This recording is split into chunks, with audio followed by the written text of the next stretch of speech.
is creative leadership different to any other form of leadership? And I'm not sure.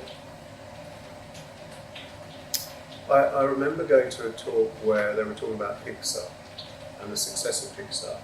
And what happens there is the director of Up or something has a vision, and then everyone in that organisation is working on that vision. A bit like Steve Jobs, Yeah. but you have a tyrant almost. You have someone imposing his will upon others to deliver this creative vision. And I certainly don't work like that. I think one of the reasons, it's because of who I am, but another reason is we've got all these, I'm not making one movie, we're making all these different things that are going on at different times to different clients. And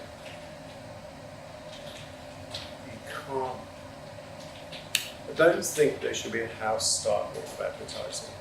I think your output is born out of inputs, and those inputs will always be different. So how can you actually sort of make it all the same as an output? You can have a philosophy that might impact the work you do, but I don't think there's sort of like, people might say of DDB at the moment that we do big film ads, and we do, but that doesn't mean we don't believe in other things. It's just that the tasks we're given, film is often the best solution. So I haven't really answered the question. Creative leadership, I've worked with a number of different creative leaders, I've mentioned some before. They were gods or dictators. I think creative leadership is, you're a mentor as much as anything else. You're helping people be better at their jobs. So my job is to help everyone else be better at their job. And that means ensuring that the briefs that we start in the right place, and then ensuring that if they're young teams, that the people above them are really good at what they do, so they're learning from them. And then the more grown-up teams, who my direct reports, I suppose, I feel like we're always learning, and every week people should go home having learned something. So I feel like it's a bit like I'm the teacher. But there's a really good, it's a great article by Dave Trott, who writes in Campaign. And he was equating football with, and I mean round ball football, with an agency.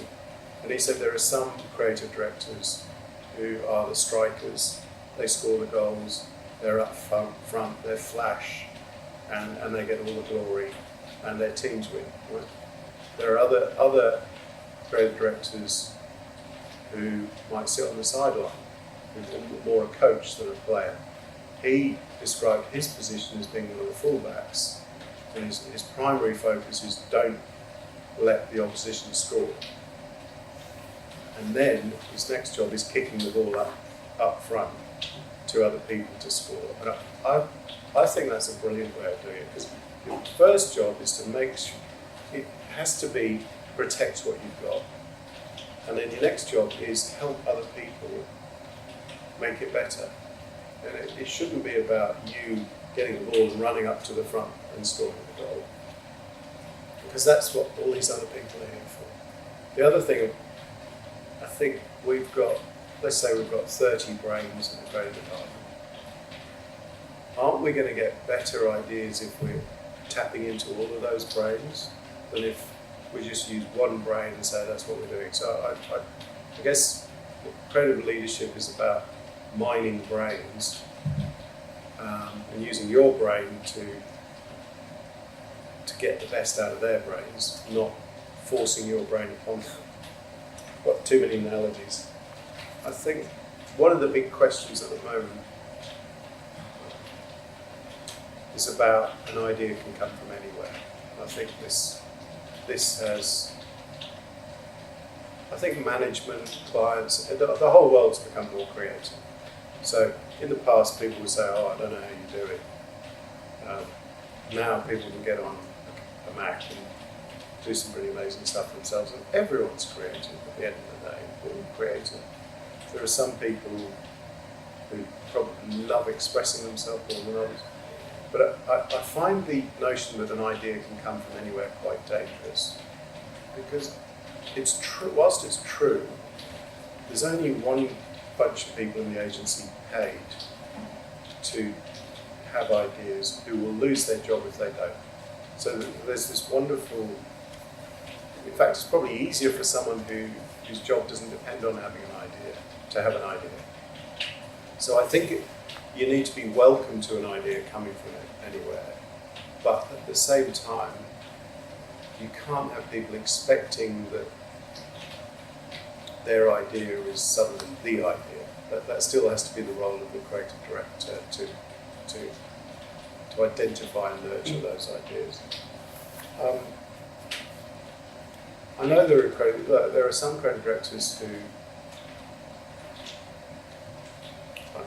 I don't think there is one style. I think there's perhaps one structure, but the style will impact that structure. We've got quite a traditional structure here, but I think we've got a very flat way of working.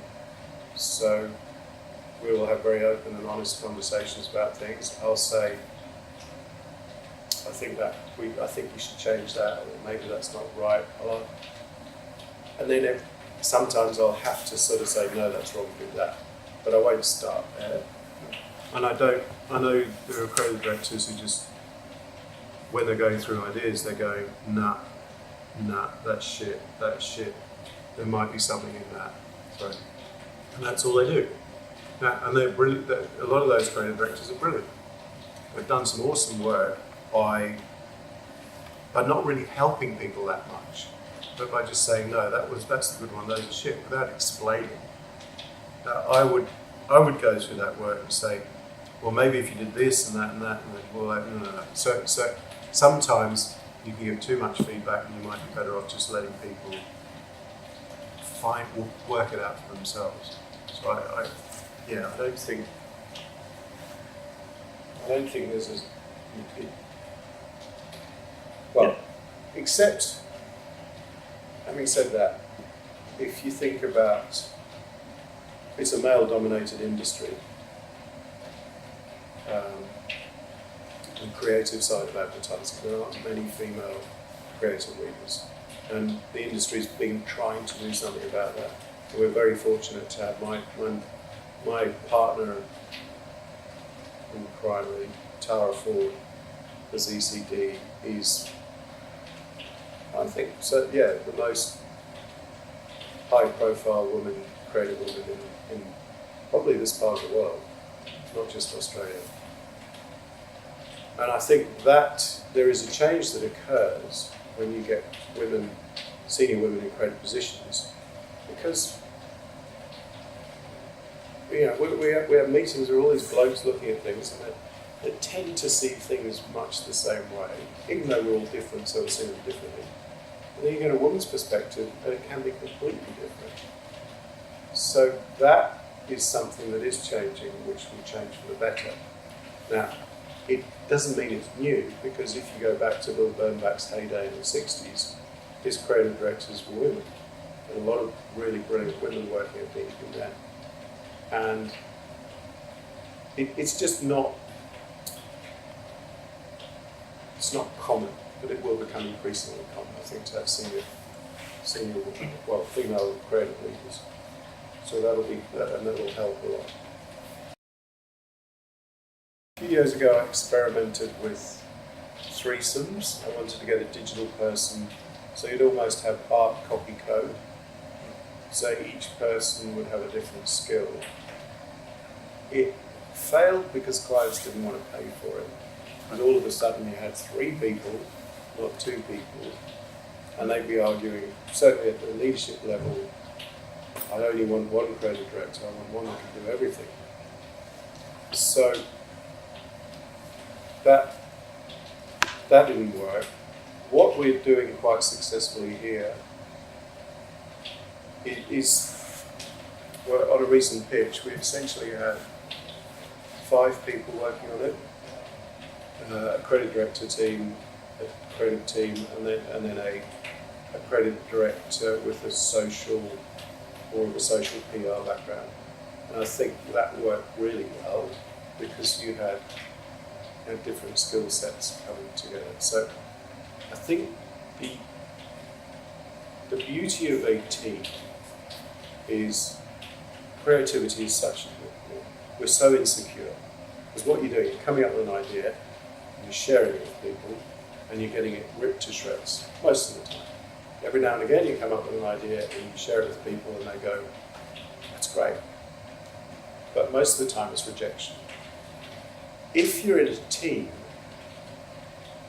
you have an ally. You never lose that ally.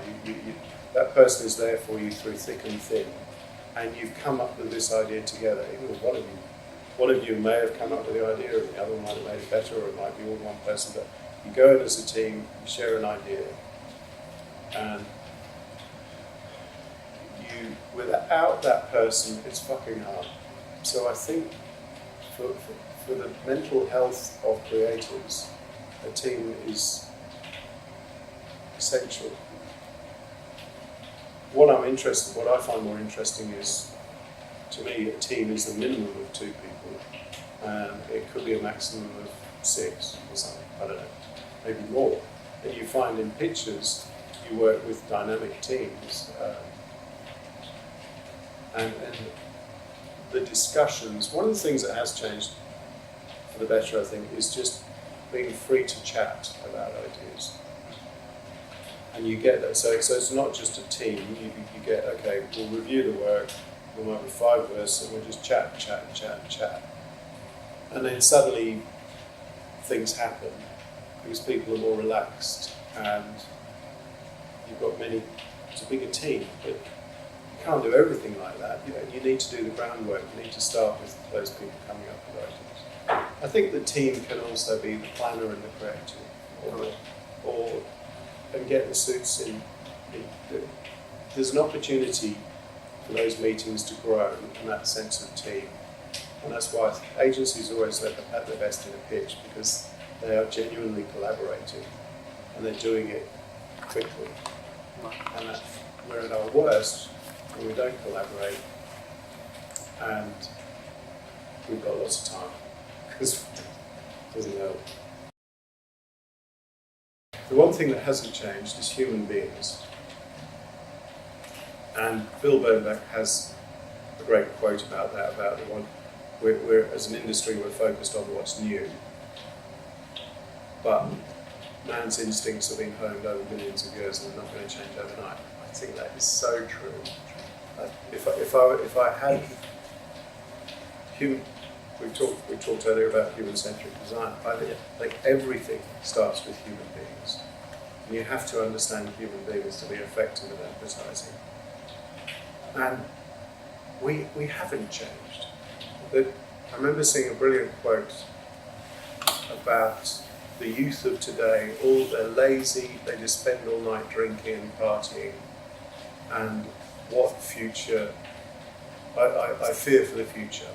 There was someone in ancient Greece, like Aeschylus in, 300 BC, but it could have been written yesterday, it could have been written 100 years ago, it could have been written at any point. Like, human beings have not changed much, if at all. So, the most important thing is still getting a good insight, which is based on understanding, and then a great idea to leverage that insight. We're at the moment introducing some agile, agency agile, so it's not the same as agile. I think agile thinking came out of software development or something, and it doesn't really work in an agency because we don't work like that. But we are introducing agile thinking here. I think the principle behind that method is to get everyone understanding what the problem is up front, and perhaps agreeing a path to the solution. Not coming up with a solution, but everyone coming together and saying, right, what do we have to do to solve this problem? Then people will go away and start solving the problem and then get back together again, and I think we work, but I think we're still looking at using the strengths and skills people have to get there. And I think that's still the right way to do it.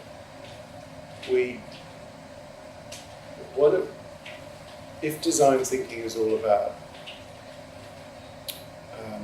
user centricity or understanding the people, the customer if you like, then I think advertising is always attempted to do that. But it doesn't always succeed. And it doesn't succeed because often the brand, product or company is overpowers the human insight. I hate that.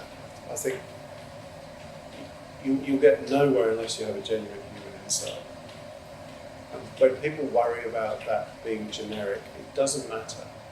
Because if it's a powerful insight and you're the only people getting hold of it, you will succeed. And a lot of the work I think that you see from DDB London, Les Binet, who is a econometrician, so he measures the success of campaigns.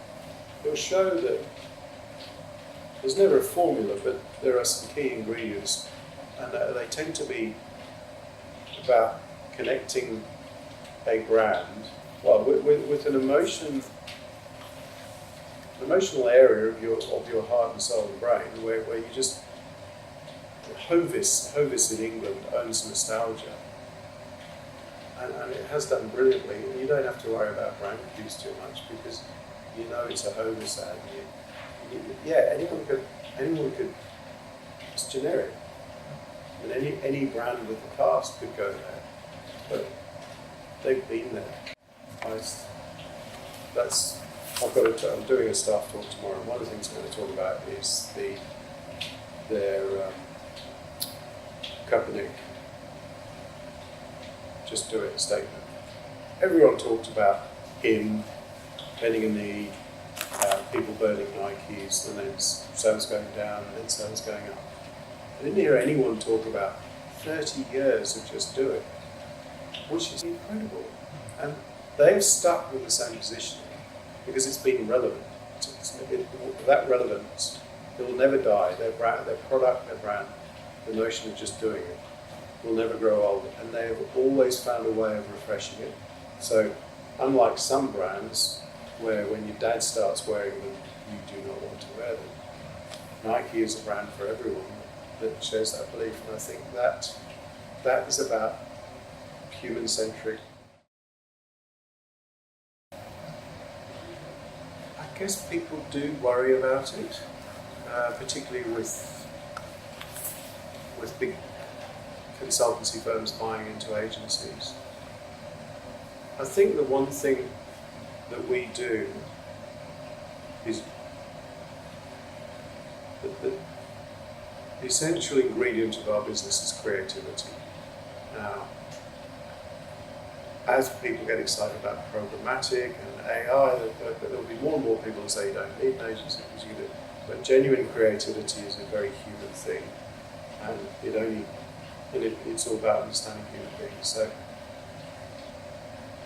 to be human almost means I think agencies need to be like they are, pretty casual, places where you're free to think and fail. You can't say what you used to say, which is, I guess, understandable, but I think if there was any environment where you don't want to be PC, it's a creative environment because your mind should be able to go wherever it has to go to get to the idea. So I'm sure there will be advertising agencies and creative people in them. I think it's already happening. I think there's a big swing back to film. what I'm looking forward to is press returning, because we lost something when we stopped doing press ads. So no other medium allows you to have that conversation with people. And we try to do it in outdoor, we try to do it in social, well, on mobile. And it just doesn't work. There has to be, and I think that will come back. I think we will swing back a bit. I think film is definitely, we do a hell of a lot of film, and people invest a lot of money in film in this agency. Because it works. And lots of people have been saying film's dead. Why would you bother? And yeah, and I think if we believe that humans don't change, then why would advertising change much? Because it hasn't. In the 30 years I've been doing it, the media has changed. The way it's become harder to make money because we got rid of the 17% thing that used to be given to agencies. But what you do hasn't. It's still about having great insights and great ideas. So yeah, I think there'll be people like us having this chat many years to come, just with different technology.